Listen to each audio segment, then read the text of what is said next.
Hey folks, today we are talking about a game that comes from one of the most Ameritrashy companies out there, WizKids Games. You know, they're known for HeroClix and they're known for Quarriors, and they made Batman, the Gotham City strategy game. They love having bits and pieces, and so naturally we're looking at their Euro game, Trains and Stations, designed by Eric Lang. It plays from 2 to 5 players, for 3 to 5 players, and it is a train game done in the WizKids way. Let's take a look at it and tell you what I think of it after we're done. Trains and Stations is a game about creating routes, delivering goods between those routes, and then speculating on what other goods may come as a result of the routes that's been created. On your turn, basically, you're going to be taking 5 of your colored die, and you'll notice that these dice are quite Quarriors inspired in many ways. The dice have different, they're fantastic quality. They have different faces on them. Everybody at the beginning of the game is going to start with a couple of these coins. These coins are used for re-rolling dice whenever you want to. So as opposed to a standard sort of Yahtzee mechanic of taking your roll and then having to be able to roll 2 or 3 times before having to decide what you want to do, you can re-roll as many dice as you want as long as you've got the coins to pay for it. So these dice have different symbols on them. You'll see a regular train symbol, which is used to connect routes, and you'll see that there are a couple of dice that are already on the board that are starting to connect routes. So you can place a train die or a train face when you're trying to connect a route. You have this bell symbol here for when you want to build a hotel in one of the cities that are located on the map. You have a lock train die, which means that if you roll 3 lock train dice on your turn, then the train workers go on strike and you lose money and you're done re-rolling during your turn. These dice, however, can be placed as routes though, so they're not entirely bad. You don't want to roll them, but it's not a horrible thing if you do roll them. You just lose money, which is never good because, like I said, you want that so you can re-roll. You have a coal car, which allows you to build a coal mine on any one of your possible cities. You have a steerhead, which allows you to build a cattle ranch, and then you have the money symbol, which is very important because it gets you coins in order to re-roll. On your turn, you'll take 5 die and you'll roll them, and now roll them over here, and you can decide what you want to keep until the next turn, and what you want to re-roll. So I've got some, let's see, I've got 2 coal here, and you need 3 of the same die in order to, or 3 of the same face in order to build a building. So let's say I'm going to keep those over here. I've got a locked train die, so I have to leave that here. And let's say I pay a coin from my personal stash to be able to re-roll these 2. And I re-roll them, and I've got a hotel and a steer. That doesn't really help me very much. But let's say I pay another coin and I re-roll them, and I got a hotel and a steer. That doesn't help me either. But let's say that I end up at one point rolling 3 coal, and I have this locked die, and I had rolled another train die. That would be a fantastic roll for me because, as you can take a look on the map, what I am allowed to do now on my turn, once I finish rolling my dice, is I can build routes or build buildings. Now, I've rolled 3 coal cars, so that allows me to build a mine in my color. Now, placing structures is interesting because certain cities allow multiple structures. For example, New Orleans allows 3 different structures. So you have 1, 2, 3. 3 different structures can be built there. Detroit can only build 2 structures. But no structure can have a second or third building of its kind until all of the other cities have at least 1 building. So let's say I want to take my coal mine and I wanted to build it in San Antonio. It's good because San Antonio doesn't have a building of any kind, and it would allow me to build.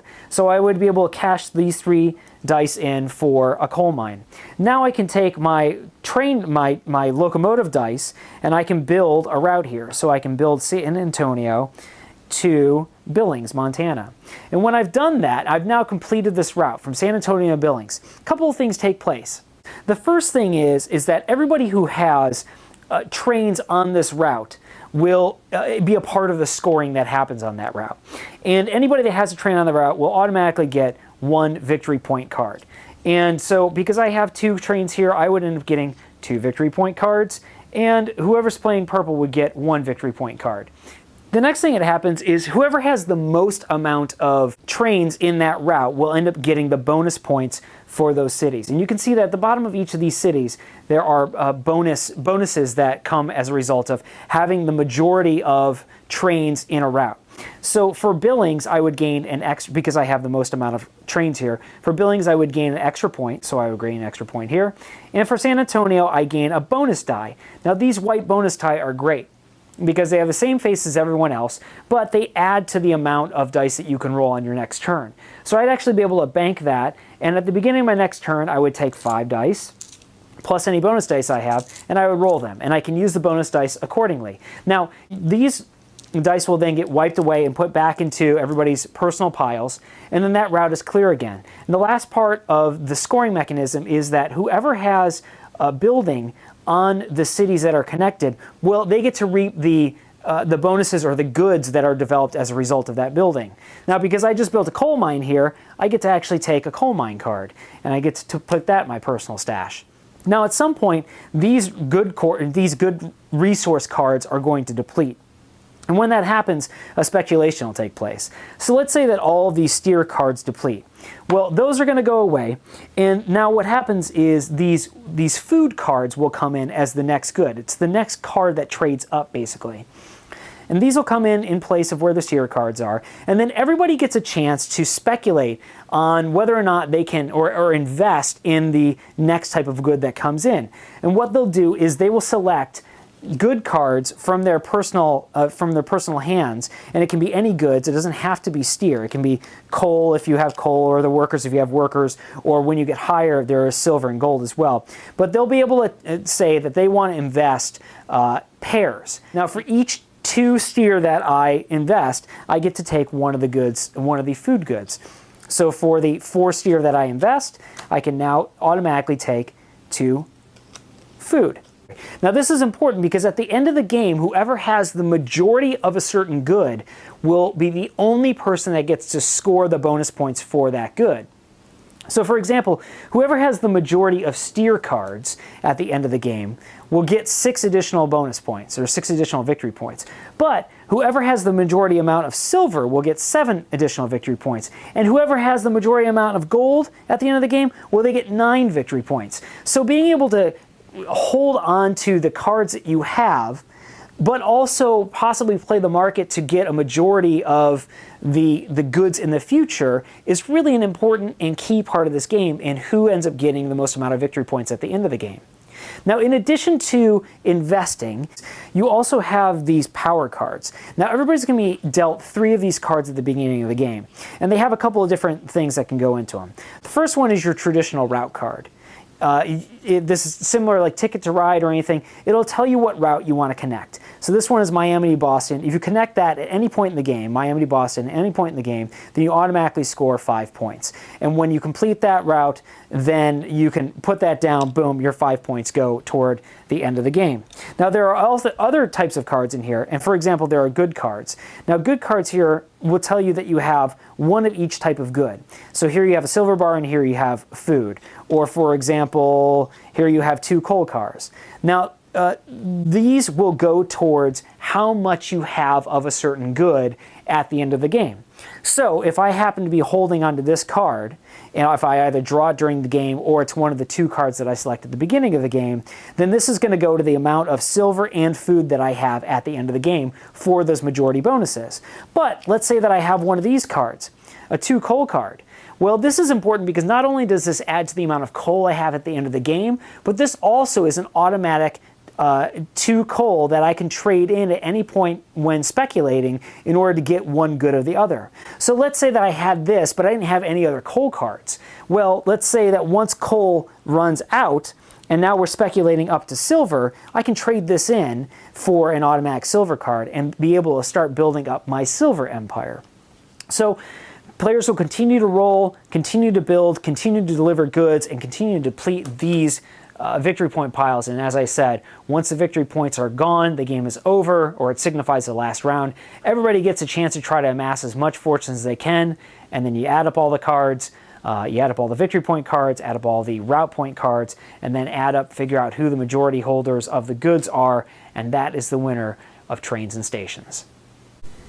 Okay, Trains and Stations.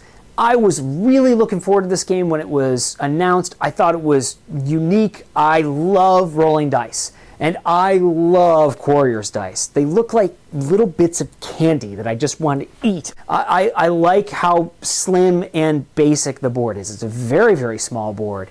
There is no folding. It just is that square sheet.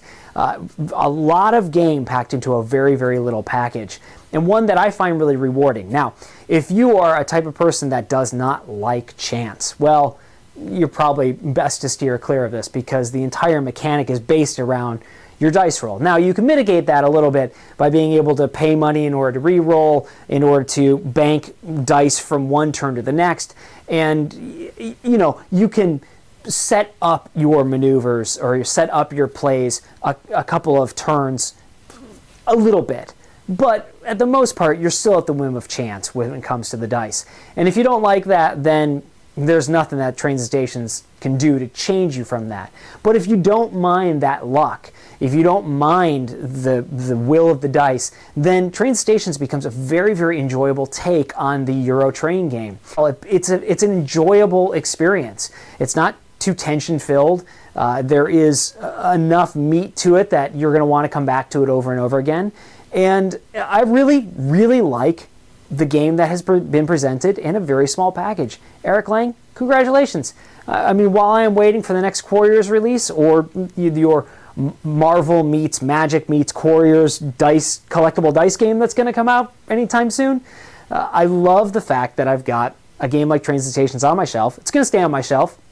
And I'm looking forward to introducing a lot of people to it because, again, it's a very, very pleasant experience with fantastic production value and something that I really don't have in my collection. I mean, the only other train game I have is Ticket to Ride, and really between the two, I'm probably going to stay that way. So, Trains and Stations from WizKids Games and Eric Lang, high recommendations from me. Thanks a lot for watching, and I'll talk to you soon.